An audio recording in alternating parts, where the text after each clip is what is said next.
stop karena sudah melanggar hukum. Kami bukan meminta tapi mendesak. Ya. Demi hukum kasus ini harus segera dihentikan. Ada yang mengatakan, loh, kalau memang merasa kuat, kenapa dihentikan? Saya bilang ini orang bodoh yang mengatakan demikian. Berpikir nggak kasusnya ini kasus pidana? Kalau lanjut ke persidangan, Mas Roy akan pakai rompi. Orang ini seolah-olah Mas Roy menyerah. Ya. Dr. Tifa menyerah. Wujud dari penyerahan itu minta SP3. Dan SP3 itu ditafsirkan sebagai minta maaf, ya. Nah, ini keliru besar. Yang kami lakukan ini sebagai lawyers adalah bagaimana membela klien kami sejak awal, ya. Dari dilaporkan sampai kemudian mau P21 ini. Jadi kami membela dan berargumentasi berdasarkan hukum yang ada bahwa kasus ini tidak layak ditindaklanjuti. Karena itu harus dihentikan. Nah. Harus di stop karena sudah melanggar hukum. Kami bukan meminta tapi mendesak. Ya. Demi hukum kasus ini harus segera dihentikan. Ada yang mengatakan, loh, kalau memang merasa kuat, kenapa dihentikan? Saya bilang ini orang bodoh yang mengatakan demikian. Berpikir nggak kasusnya ini kasus pidana?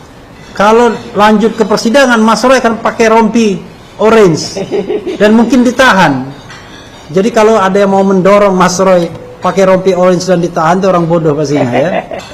Jadi apa yang ingin kami lakukan? Menunjukkan bahwa from the beginning bahwa penersangkaan sebelumnya pelaporan itu tidak layak bagi kasus-kasus dalam dimensi konstitusional dan hak asasi manusia ini. Tapi bagaimana pembuktiannya dengan ijazah Jokowi? Banyak forum untuk membuktikannya, baik on court maupun out of the court. Jadi ke KPU kita bisa membuktikan, ke Petun kita bisa membuktikan, gugatan perdata kita membuktikan, ke Bareskrim ada tim pemburu ijazah palsu. Rizal Fadila sudah ke Bareskrim lagi untuk membuktikan secara genuine apakah ijazah Jokowi palsu atau tidak. Jadi bukan konsentrasinya pada menersangkakan atau mendakwa nanti Mas Roy Suryo, dan mudah-mudahan tidak pernah terjadi, dan termasuk juga Dr. Tifa. Paham ya, teman-teman sekalian? Jadi bukan meminta, mengemis, apalagi minta RJ dan lain sebagainya. Enggak. Kita tetap on the right track untuk membuktikan ijazah itu asli palsu di forum yang sesungguhnya. Nah, karena itu silakan nantikan kaos apa yang itu bukan intinya, bukan itu. Baik, assalamualaikum warahmatullahi wabarakatuh. Waalaikumsalam. Selamat sore semuanya. Pertama-tama terima kasih atas semua statement, semua dukungan, bantuan dari para lawyers yang luar biasa di bawah Mas Refli Harun di sini, dan yang hari ini juga menyampaikan beberapa hal yang detail, ya, untuk memudahkan masyarakat menerima apa yang tadi disampaikan. Saya akan sedikit meresum sedikit apa yang dilakukan semuanya. Pertama-tama, yang tadi terakhir diterangkan oleh Pak Al-Katiri dan juga Pak Ramdan adalah perjalanan ketika saya dan Dr. Tifa itu mengajukan permohonan kepada Komisi Informasi Pusat DKI Jakarta, ya, Komisi Informasi DKI Jakarta, dan sudah muncul yang namanya Akta Registrasi Sengketa. Nanti secara detail akan saya broadcast, ya, Akta Registrasi Sengketa dengan nomor 022-5-KIP DKI tanda hubung PS 2026. Yang ini intinya adalah yang mengajukan dua orang, saya dan Dr. Tifausia Tiasuma. Untuk yang teradu adalah Kepolisian Daerah Metro Jaya selaku termohon. Intinya kami minta daftar dari barang-barang bukti yang ada, karena selama ini yang diterima itu adalah daftar yang dihitamkan, daftarnya saja dihitamkan, apalagi isinya. Maka kami minta daftar untuk bisa kami ketahui. Kenapa itu penting? Ini sangat berhubungan dengan statement Dr. Tifa di tempat ini kemarin, ya. Jadi ini sekaligus menegaskan kita ini semua sama, ya, baik tim PPDT, Troya, Tokham, maupun juga tim dari teman-teman sebelah, ya, timnya Pak Kosinuddin. Semua gerakannya adalah sama, hanya tempatnya saja yang berbeda. Dr. Tifa kemarin mengatakan yang kita pentingkan adalah 3C. Nah, sekarang saya terangkan apa itu 3C. 3C yang pertama adalah clean dokumen. Jadi apa? Yang nanti kita butuhkan adalah dokumen yang benar-benar bersih. Dokumen yang bukan dokumen yang asal diunggah.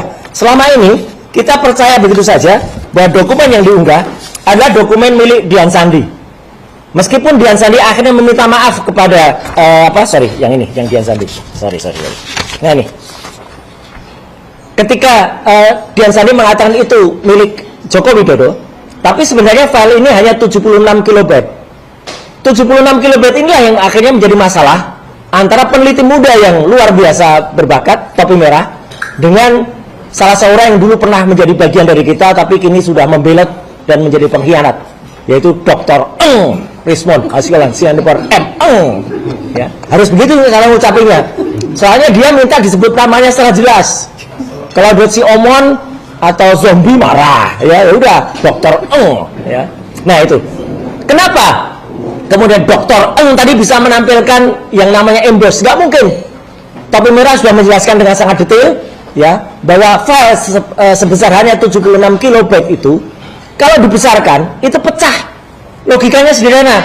Teman-teman dapat WA, gambar di WA yang ukurannya hanya di bawah 100 kilobyte, coba dicetak poster atau dicetak spanduk, pecah. Itulah makanya yang namanya emboss dan watermark yang ada di presentasinya Dr. Tadi palsu. Itulah makanya itu bukan clean dokumen. Ya. Jadi itu bukan clean dokumen. Yang clean dokumen adalah dokumen yang benar-benar nantinya misalnya itu disampaikan adalah yang memang berasal dari produk yang jelas. Itulah makanya dilakukan oleh Dr. Bonatua yang tadi melakukan penelitian dan melakukan buku yang akhirnya clean dokumennya tidak ada kesimpulannya. Jadi ini penting sekali perlu jelas. Clean dokumennya tidak ada. Karena clean dokumen itu haruslah yang namanya fotokopi atau ijazah, dan ternyata tidak pernah dilakukan verifikasi. Artinya antara fotokopi dokumen yang ada di 3 KPU, yaitu KPU di Solo, KPU DKI Jakarta, dan KPU Pusat, itu tidak pernah dicocokkan dengan ijazah aslinya. Ini poin penting ya.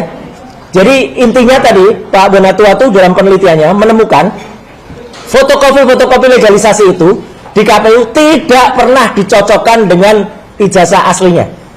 Makanya tidak pernah dilakukan proses namanya verifikasi. Itu artinya. Jadi artinya ketika mengiyakan ini sebagai syarat pencalonan, ijazah aslinya nggak pernah nampak. Ijazah aslinya tidak pernah dihadirkan, dan itu fatal sekali. Makanya yang pertama yang disampaikan oleh Dr. Tifa kemarin, yaitu clean dokumen itu adalah tidak benar, ya, tidak pernah ada. Maka itu kita kejar. Yang kedua yang dilakukan adalah apa? Clear procedures. Prosedurnya harus detail. Teman-teman, untuk membuat ijazah nggak bisa hanya ijazah begitu aja terus dipercaya. Itulah hasil dari pasar pramuka, ya. Untuk terbit ijazah harus terbit yang namanya apa? Minimal harus terbit yang namanya skripsi. Nah ini berkali-kali kita sampaikan, skripsi milik Joko Widodo 99,9% palsu. Karena selain tidak ada lembar pengujiannya, ya, lembar pengesahannya yang ditandatangani oleh Profesor Dr. Insinyur Ahmad Soemitro sudah disangsikan oleh putrinya yang namanya Aida Greenberry. Mbak Aida mengatakan tanda tangan bapaknya tidak seperti itu, dan nama bapaknya pakai U. Dan itu ternyata tidak hanya Aida Greenberry. Saya mendapatkan lembar, ini eksklusif, dari University of Minnesota. Jadi University of Minnesota menyatakan nama yang benar dari Dr. Ahmad Sumitro adalah Ahmad Sumitro, pakai U, bukan pakai OE. Jelas banget daftarnya ada di sini. Ini kemarin saya broadcast ini, ya, lembar ini. Ya, jadi artinya apa teman-teman? Dalam clear prosedur, ternyata dokumen yang disebut-sebut ijazah itu tidak clear, prosedurnya tidak jelas. Kita tidak mau menerima yang tidak jelas, apalagi pada saat gelar perkara di Barreskrim waktu itu tanggal 22 Mei, semua dokumen yang muncul itu sarjana muda. Ini bukan ijazah sarjana muda, ini harusnya ijazah sarjana, tapi yang dikeluarkan oleh Barreskrim itu sarjana muda semuanya. Nah, jadi kan konyol apa yang terjadi. Saya berikutnya adalah credible witnesses. Jadi apakah saksi yang kemudian nanti dihadirkan, kalau nanti harus, apakah orang dihadirkan itu benar? Makanya kita mendesak polisi sebelum menghadirkan saksi di persidangan, panggil dulu saksi-saksi yang kita sebut dalam yang kemarin dilaporkan oleh Pak Rustam, dilaporkan oleh Pak Rizal Fadila di Barreskrim. Kan nama-nama sudah muncul terus itu, ya kan? Apakah itu Pak Bitor selaku yang mengungkap nama, terus ada nama Eko, ada nama Pak Iman, ya, ada nama Pramono dan lain sebagainya, ya. Itu semua harus dipanggil nama-nama itu. Itu jelas menunjukkan pasar pramuka. Apalagi tadi penelitian Pak Dr. Bonatua sempat juga meneliti ketika pasar pramuka sebelum terbakar. Jadi teman-teman semua, 3C yang kemudian disampaikan oleh Dr. Tiva kemarin itu adalah hasil pemikiran kita sejalan dengan apa yang kita lakukan semua ini. Makanya secara detail Pak Dr. Bonatua meneliti soal ijazah yang ternyata tidak pernah ada, kemudian dari KIP Pak Al-Katiri dan teman-teman mengejar ke sana, ya, Pak Al-Katiri dan Pak Ramdan, Pak Dr. Bonatua dengan Pak Komarudin. Kemudian di CLS kita gugat yang namanya prosedur, karena itu penting banget menggugat prosedur di CLS. Karena seperti tadi yang disampaikan Mas Refli dan juga Pak Dr. Didit, ya, Polda Metro Jaya telah menyisipkan pasal-pasal yang paling fatal adalah pasal 32 dan 35 yang dari Undang-Undang ITE, yang itu sebenarnya sangat-sangat fatal karena itu sangat-sangat diselundupkan, karena tidak ada yang kita lakukan terhadap dokumen ini. Karena yang beredar itu adalah dokumen milik Dian Sandi, dan dokumen milik Dian Sandi pun itu, ya, tidak asli. Kalau pasal 35 berarti kita membuat dokumen itu seolah-olah asli, padahal tidak sama sekali.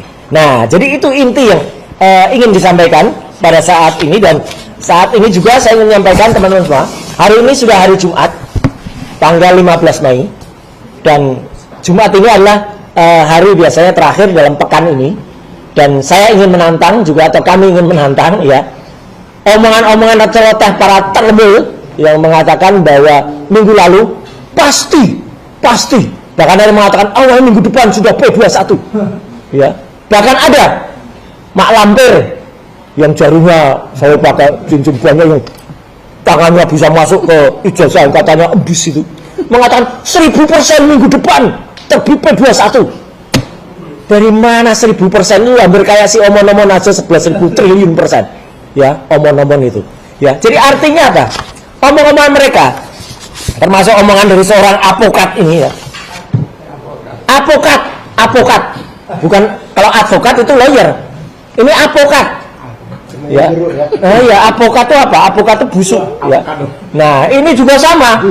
Saya pastikan, begitu. Saya sudah sumbernya, saya sudah A1, sudah pegang saya. Pegang apa? Ya. Orang kalau terbiasa bohong itu ya kayak junjungannya itu tukang bohong semua, ya. Jadi dan ini sekarang selalu bikin, ini komentar yang terakhir, komentarmu mewakili isi hatimu. Apa gitu ya? Status kok kayak gini, ya. Ini orang namanya Andi Asuwan ini, ya. Andi Asuwan, ya. Nah itu, ya, itu nggak usah didengerin kayak gitu. Nah, tapi bagaimanapun juga kita jawab hari ini, ya, dan kita tantang sekali lagi dengan tadi statement dari Mas Refli dan Pak Didit bahwa Polda Metro Jaya kemarin juga kita hormati statement Kombes Budi, ya. Namanya Budi, tapi tulisannya di sini Budi, ya. Jadi saya bacanya Kombes Budi, ya. Kombes Budi mengatakan kita doakan agar P21. Loh, kok Polda Metro Jaya ikut mendoakannya, memangnya apa, ya, gitu.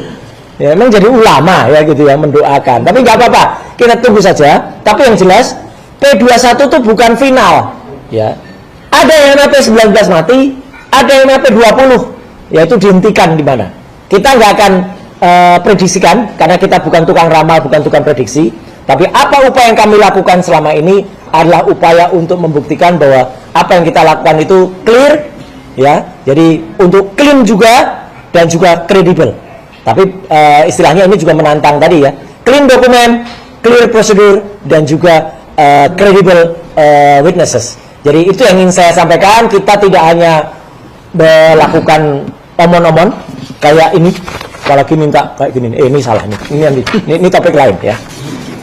Ini topik lain soal IKN, ya, nanti karena keputusan IKN kan muncul tapi tidak hari ini, ya. Nanti saya akan cerita soal IKN karena saya sudah memprediksi soal IKN. Tapi yang jelas yang kami lakukan bukan tok. Wah, ya. Ini tok itu di kaos ini loh, ini tok. Wah, kaosnya lama tapi ini tetap sama. Para termul itu hanya melakukan tok, ya.